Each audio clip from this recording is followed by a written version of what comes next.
Dear friends, आज के video में हम लोग बात करेंगे नाटो क्या है और रूस और यूक्रेन के वॉर में नाटो का इतना ज़्यादा रेलेवेंस क्या है। हर न्यूज़ चैनल पे नाटो के बारे में बात हो रही है, तो आखिर नाटो है क्या और इसका एस्टैब्लिशमेंट कैसे हुआ और इसमें यूएस और रूस के बीच में इन दोनों का क्या क्या इसमें हित छुपा हुआ है। नाटो का पूरा नाम है नॉर्थ अटलांटिक ट्रीटी ऑर्गेनाइजेशन। ये यूरोप और नॉर्थ अमेरिकन कंट्रीज़ का एक ग्रुप है। नाटो का एस्टैब्लिशमेंट हुआ था सेकेंड वर्ल्ड वॉर के बाद। नाटो एग्जैक्टली स्टैब्लिश हुआ था 4 अप्रैल 1949 को और इसका हेड क्वार्टर्स बेल्जियम के ब्रसेल्स में है। एक्चुअली सेकेंड वर्ल्ड वॉर के बाद दो सुपर पावर वर्ल्ड में बन गए थे। एक तरफ बात करें तो अमेरिका और एक तरफ अगर बात करें तो एशिया की तरफ रूस या यूएसएसआर। तो एक तरफ रूस सुपर पावर था और एक अमेरिका सुपर पावर था। अमेरिका बहुत ही ज़्यादा हाईली एम्बिशियस रहा है, तो अमेरिका ये चाहता था कि रूस के बढ़ते हुए इन्फ्लुएंस को रोका जाए। जो सेकेंड वर्ल्ड वॉर हुआ था, दूसरा विश्व युद्ध हुआ था, उसमें रूस एक बहुत बड़ी सुपर पावर बन के निकला। तो अमेरिका ये चाहता था कि रूस के इन्फ्लुएंस को रोका जाए। तो अमेरिका ने एक मेंबर कंट्रीज़ का ग्रुप बनाया और अमेरिका के अलावा शुरुआती दौर में 11 और कंट्रीज़ इसमें शामिल हुए।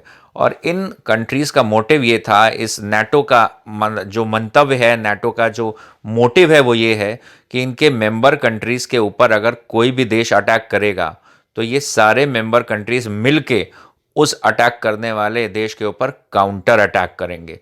ये 12 की संख्या आज बढ़ते बढ़ते 30 हो गई है।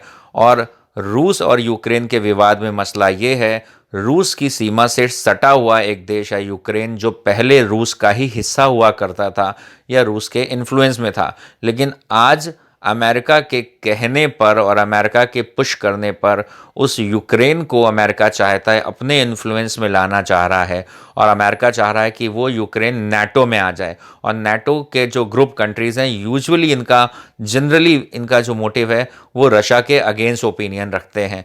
तो अगर यूक्रेन, जो कि रूसी सीमा से सटा हुआ है, वो नाटो का मेंबर बन जाएगा, तो रशिया को ऐसा लग रहा है, रूस को ऐसा लग रहा है कि अगर यूक्रेन हमसे जो सटा हुआ एक बड़ा देश है वो अगर अमेरिका के इन्फ्लुएंस में आ गया तो आगे चल के हमको कहीं ना कहीं प्रॉब्लम हो सकती है बॉर्डर शेयर करने में। तो इस इशू के ऊपर रूस ने पहले भी वार्न करा था, चूँकि रूस एक सुपर पावर है, तो उसने पहले बोला था यूक्रेन को कि आपके यहाँ हमारी तमाम आबादी रहती है और आप हमारे इन्फ्लुएंस में रहे हैं, हम आपको भाई मानते हैं, तो अगर आप नाटो के मेंबर बन रहे हैं तो इससे हमारी बाउंड्रीज़ को लेकर हमें लग रहा है कि अमेरिका आपको एक मीडिएटर बनाकर, आपको एक पीस बनाकर, आपको एक मोहरा बनाकर हमारे ऊपर प्रेशर माउंट करेगा। तो रूस ने इसके ऊपर ऑब्जेक्शन रेज करा था, लेकिन यूक्रेन, जो कि इस समय पूरी तरीके से यूएस के इन्फ्लुएंस में रहा और तमाम यूरोपियन कंट्रीज़ के इन्फ्लुएंस में रहा, उसको ऐसा लगा कि वो रूस से फाइट कर पाएगा, तो उसने रूस के इस चैलेंज को नहीं माना और उसने बोला कि हम एक इंडिपेंडेंट कंट्री हैं, हमारा मन करेगा तो हम आपसे कॉर्डियल रिलेशन बना के रहेंगे, लेकिन अगर हमारा मन करेगा तो हम फ्री हैं और हम नाटो या किसी भी यूरोपियन यूनियन और ग्रुप की मेंबरशिप ले सकते हैं। अभी बात करते हैं नाटो के बारे में। नाटो में 30 कंट्रीज़ हैं इस समय, और नाटो की टोटल इनके मेंबर कंट्रीज़ की अगर आर्मी को आप जोड़ लें तो it is more than 30 lakhs. और जो इस पूरे 30 कंट्रीज़ का जो डिफेंस बजट है वो लगभग 11